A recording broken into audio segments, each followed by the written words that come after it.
इस वीडियो में आप रैखिक समीकरण को हल करना सीखेंगे, वो भी ग्राफीय विधि से। मेरे पास देखिए सॉल्यूशन भी है और ग्राफ का जो नोटबुक होता है वो भी मेरे पास अवेलेबल है।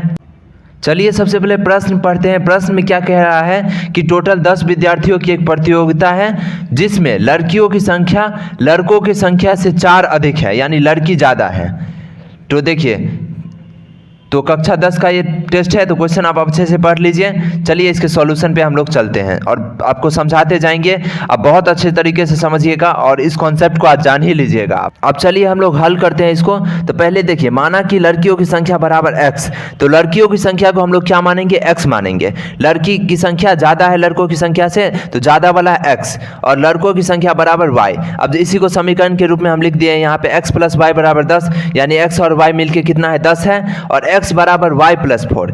ये पहला समीकरण बन जाएगा, क्योंकि लड़कियों की संख्या लड़कों की संख्या से अधिक है, इसलिए x बराबर y + 4, यानी लड़का + 4 बराबर लड़की की संख्या। आप समझ रहे हैं, ये समीकरण 1 हो जाएगा। अब चलिए समीकरण 2 पे चलते हैं। y बराबर 10 - x, y बराबर 10 - x, यानी लड़कों की संख्या y मतलब y, आप ऐसे समझिए, y बराबर 10 - x, तो टोटल 10 ही है। अगर 10 में से लड़की को हटा दे यानी x को हटा ले तो y यानी लड़का बच जाएगा y बराबर 10 - x। तो ये समीकरण 2 हो गया, कोई डाउट नहीं आपको।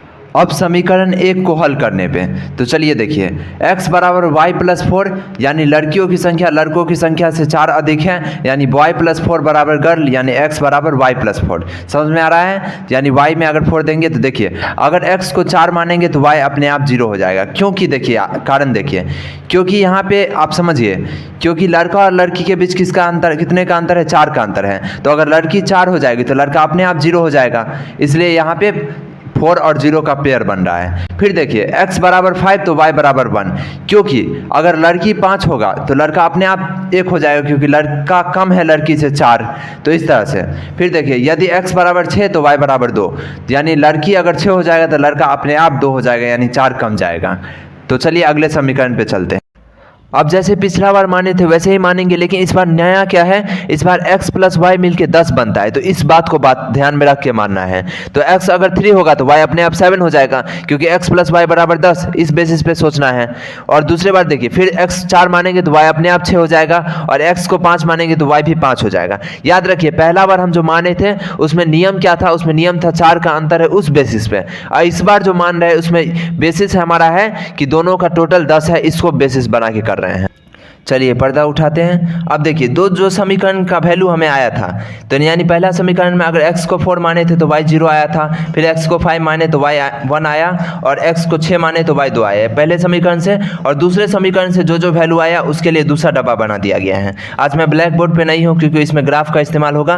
बाकी अगर हमारे चैनल पर आप रेगुलर आते हैं तो आपको पता ही है यहाँ कितना अच्छा कॉन्सेप्ट मिलता है, तो ज़रूर सब्सक्राइब कीजिए। तो चलिए, ये 2 बॉक्स मिल गया, और इसी 2 बॉक्स की मदद से हम क्या करेंगे, ग्राफ पे इसको हल करेंगे। तो चलिए वो भी सिखाता हूँ, बहुत आसान है वो, तो बहुत आसान है। तो चलिए उसको भी चलते हैं। ये रेखा दिख रहा है आपको, ये हॉरिजॉन्टल लाइन यानी क्षैतिज रेखा, इसको x और x डैश में तोड़ेंगे, यानी इधर राइट साइड x और इधर x डैश आप डाल दीजिए। इसी तरह से जो ऊर्ध्वाधर रेखा है उसमें ऊपर वाले को y और नीचे वाले को y डैश लिख दीजिए। अब जैसे संख्या रेखा का नियम होता है प्लस माइनस का, तो इधर माइनस वाला खेला होगा और इधर प्लस वाला खेला होगा। तो क्योंकि हमें इस प्रश्न में सिर्फ प्लस वाला ही नंबर मिला है, इसलिए हम सारा खेला यहीं पे करेंगे, इधर ही। तो इधर हमारा कोई ध्यान ही नहीं जाना चाहिए, आपको पारना जरूरी भी नहीं, आप इतना लिख के छोड़ सकते हैं, या फिर 1 नंबर, या फिर डायरेक्ट इतना से बना सकते हैं, तो कोई दिक्कत नहीं। अभी इधर का कोई काम नहीं है। अब चलिए हम लोग चलते हैं प्रश्न पे, कैसे यहाँ पे हल किया गया है। अब देखिए, पहला में क्या है, x 4 है और y 0 है। तो चलिए x एक्सिस ये रहा, तो इसमें 4 पे चलिए, 1 2 3 4, ये रहा 4, और y 0 है, तो पहला पॉइंट हमें यहीं पे मिल गया।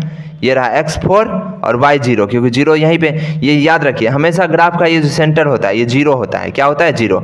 तो पहला क्या है, x 4 ये रहा और y 0, तो पहला पॉइंट यहीं पे मिल गया, तो यहाँ पे एक पॉइंट बना दीजिए और लिख दीजिए यहाँ पे ऐसे ब्रैकेट बना के जो भी नंबर है, यानी 4, 0। ठीक है। उसके बाद सेकेंड में चलिए, सेकेंड में क्या है, 5 और 1 है, यानी x को 5 पे और y को 1 पे दिखाना है। तो चलिए x एक्सिस ये रहा हमारा 5 और ये y रहा 1, तो यहाँ पे एक पॉइंट दिखा देंगे और यहाँ पे कॉमा लिख देंगे जो भी नंबर है, यानी 5, 1। फिर चलिए अगले पे चलते हैं हम लोग। चलिए अब थर्ड वाले पे चलिए। थर्ड में क्या है, 6, 2 यानी 6x और y 2। तो चलिए इस बार भी 6 पे चलते हैं, x 6 पे ये रहा x और y 2, तो y में 2 ये रहा तो y 2, और यहाँ पे 6,2 लिख देंगे। ये आपको समझ में नहीं आया तो ऐसे ग्राफ के सामने जैसे 6,2 और ब्रैकेट लगा दीजिए, ठीक है। इस तरह से आप लिख दीजिएगा तो कोई टेंशन नहीं है। अब इसी तरह से सेकेंड वाली समीकरण को यूज़ करके दूसरे समीकरण में क्या है, अगर y को 7 मानेंगे तो x क्या हो जाएगा, 3 हो जाएगा। तो y पे चलिए, ये रहा y ऊपर वाला, नीचे में तो y डैश है, y डैश माइनस के लिए यूज़ करते हैं। तो y अगर 7 है तो x 3 है, तो y में चलिए 7 पे और x में चलिए 3 पे, तो यहाँ पे पॉइंट बना दिए। देखिए यहाँ पे 3 के सामने होगा। फिर देखिए अगला क्या है, x को अगर 4 मानेंगे तो y को 6, तो उल्टा बोल सकते हैं, y को 6 तो x को 4, तो y में 6 पे चलिए और x में 4 पे चलिए। ये देखिए x के सामने 4 है ना और y के सामने 6। इस तरह से थर्ड पॉइंट देखिए 5,5 लिख देंगे, क्योंकि y को 5 मानेंगे तो x भी 5 हो जाएगा। तो y में चलिए 5 पे और x में भी देखिए 5 के सामने ही है, तो है ना, तो उस तरह से 5,5 लिख देंगे। तो इसी तरह से आप करते जाइएगा। अंतिम स्टेप में जो भी पॉइंट हम लोग लिए हैं उसको मिला दीजिए।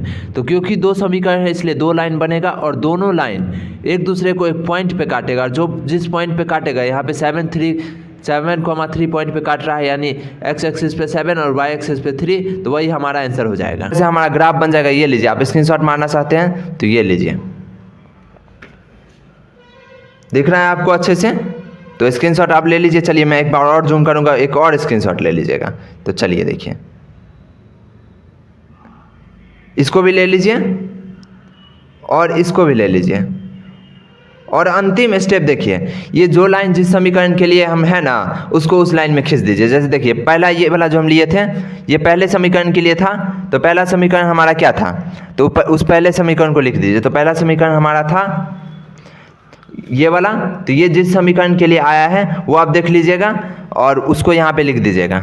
और फिर ये दूसरा बॉक्स जिस समीकरण के लिए आया है उस समीकरण को हम लोग यहाँ पे लिख देंगे। तो इस पेज को मैं फोल्ड कर दिया हूँ, क्योंकि ये देखिए यहाँ पे, तो वहाँ से आप देख लीजिएगा दूसरा समीकरण क्या है। तो देखिए दूसरा समीकरण ये है, तो इस समीकरण को ही लिख देंगे। पहला समीकरण ये है तो x बराबर y प्लस 4, तो इसको जहाँ पे लिखना है, यानी पहले समीकरण यहाँ पे लिख देंगे x बराबर y प्लस 4, यहाँ पे कहीं पे भी साइड में लिख देंगे और इस तरह से हमारा बन जाएगा। आपको एग्जाम्पल भी आप देख सकते हैं फॉर्मेट के लिए, बाकी मैंने आपको सारा बात बता दिया। अब ये पेंसिल से बनाया है इसलिए थोड़ा सा धुंधला हो सकता है, तो इसमें मेरी कोई गलती नहीं है।